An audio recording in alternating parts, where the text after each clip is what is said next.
A festa da libertação dos judeus na Pérsia, Purim, na época de Jesus, coincidiu com a entrada de Jesus em Jerusalém. Estou tentando achar uma explicação de por que o povo tinha ramos nas mãos. É com você. Não, a festa de Purim não coincide com a festa da Páscoa. A festa que coincide com a entrada de Jesus em Jerusalém é a Pêssar, que é a libertação do povo do Egito. Na Pérsia, a história foi outra. A história na Pérsia é a história que está contida no livro da rainha Esther. Então, é outra conversa. E aí houve era um período, e existia um rei, e que era casado com Esther, e houve uma trama para enforcar os judeus.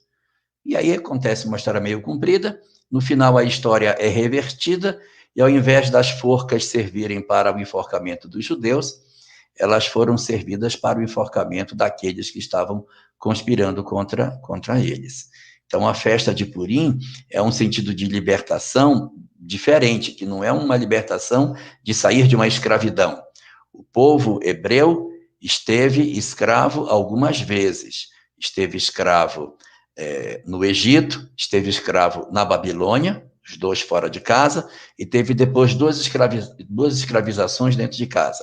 Uma por Alexandre o Grande, na verdade por Ptolomeu, que foi um dos seus generais, que gerou ali um processo de perturbação e de escravização até o ano 166 a.C., que é quando eles se libertam, e depois a escravização romana, que também é no mesmo lugar, onde ocorre a escravização a partir do ano 63 a.C.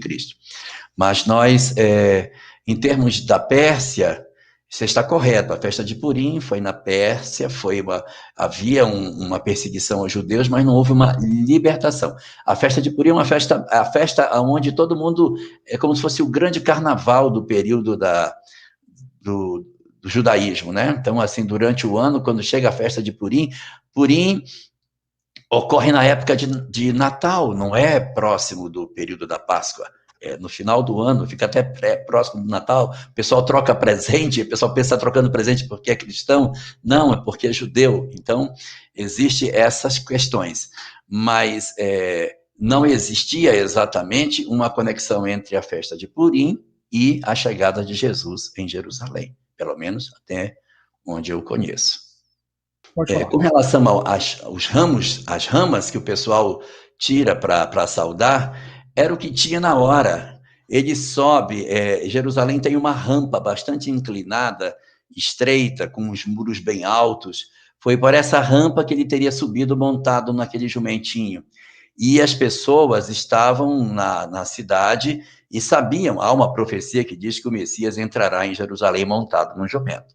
Quando ele chega naquele período, e já ele era bastante conhecido, ele não era nenhum desconhecido, já era o final de sua vida pública, portanto, já tinha anos que ele caminhava pelas cidades e tinha grande número de seguidores. Então, quando ele chega com um monte de gente junto, ele não chega só. Quando ele entra em Jerusalém, ele não é um desconhecido chegando solitariamente. Ele chega com uma quantidade grande de pessoas, e essas pessoas saudando porque ele estava entrando em Jerusalém, e Jesus não tinha o hábito de ir a Jerusalém. Se você pegar os evangelhos, foram bem poucas as vezes que ele esteve lá. Então, as pessoas começam a se alvoroçar por aquela situação, e os ramos eram o que estava nas árvores. Eles arrancam o que tem e começam a balançar e tiram as capas e colocam no chão. E Jesus vai andando e por cima dos mantos das pessoas que iam colocando. Mas isso é uma maneira de fazer a saudação para ele que estava chegando em Jerusalém naquela manhã de domingo.